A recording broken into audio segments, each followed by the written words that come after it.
The White House is facing questions about a temporary tariff exemption for high-tech items made in China. And voters in LaFleur County have approved much-needed equipment for emergency services. Coming up, how it's cutting response time in half.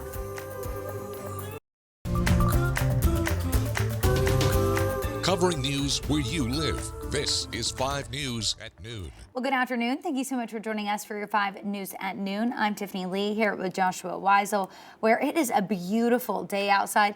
Started off a little chilly, but not too bad. And it's looking like it's shaping up to be a good day. Yeah, and we have a cold front starting to pass through right now, so those temperatures, it's really not going to affect for the majority of the day, so we're not going to see a sudden drop, so there's some good news there. In fact, you can kind of see the stark difference between temperature between the River Valley and northwest Arkansas, and you can almost kind of see where that line is separating where that front is, and it'd be just to the north of I-40, and that's why we're in some upper 60s, lower 70s northwest Arkansas, River Valley upper 70s into the lower 80s in some spots. So we're going to see that continue for the remainder of the afternoon. Here's that cold front basically sitting right over our area. You can see that area of low pressure here. It's a dry cold front, meaning there's no rain associated with this, and it's currently making its way slowly to the south and east, and that will eventually go through all of the area, lowering our temperatures into tomorrow morning. For the next several hours, it's really not going to impact those temperatures too much. Once we get to about 6 o'clock, some clouds may stick around, but notice those temperatures, they don't plummet like you would expect with a stronger cold front. So it's going to be a pleasant remainder of your afternoon and evening across the area, and that includes the River Valley as well. Your temperatures down in the River Valley are going to be fantastic for today. Get out there and enjoy it. So those of us in the River Valley, we're going to get a little bit spoiled today. Nice warm temperatures and no winds compared to yesterday. So that's some good news there. We're going to be talking about it's not going to be as warm tomorrow once that cold front passes through. We have some nice weather before an active pattern for your Easter weekend. More details on that here coming up. Thanks for that, Joshua. Well, President Trump is welcoming El Salvador's president to the White House as the administration continues to send migrants to a notorious prison in the country. The Trump administration is also facing confusion over tariffs on high-tech electronics. Natalie Brandt has the details. President Trump is meeting with El Salvador's president at the White House to discuss immigration. I think he's doing a fantastic job and he's taking care of a lot of problems that we have. It comes as the president's trade policy continues to unfold, with new questions about the tariff on some popular electronics from China, like iPhones. Administration officials say those goods are excluded from the 125% import tariff, but still subject to an earlier 20% tariff related to fentanyl. U.S. Trade Representative Jamieson Greer says those tech items will also be considered for separate national security-related tariffs, with the goal of boosting manufacturing of semiconductors in the U.S. It's shifting from one bucket of tariffs to a different bucket of potential tariffs. You have to have a certain flexibility. Small businesses in the U.S. are pleading for flexibility as they face the full 145% tariff on imports from China. Small businesses like mine are marginalized and left to bear the burden of this and to see our families suffer. Ralph Bradley is the owner of a Texas-based company that imports lighting equipment for items including trailers, RVs, and farm equipment.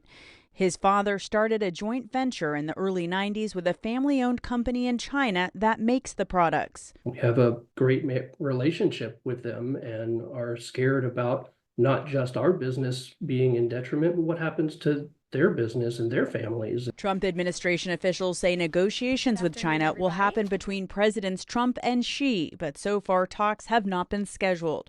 Natalie Brand, CBS News, the White House. Well, authorities have arrested a suspect in the arson of the Pennsylvania governor's mansion over the weekend.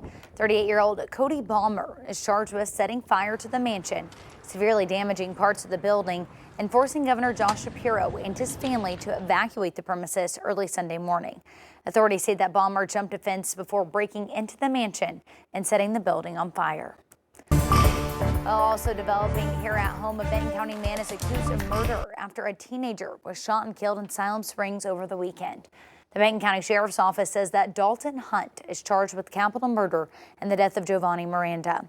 Investigators have not revealed any details about a motive, but they say the victim's body is going to the state crime lab for an autopsy. Hunt is being held without bond in the Benton County Jail. And the investigation into a deadly mass shooting at a Conway Park is continuing this afternoon. It happened last night at 5th Avenue Park. We're told that a crowd of people were there for a party. Reporter Rebecca Brown joins us live now with the latest. And Rebecca, what do we know this afternoon?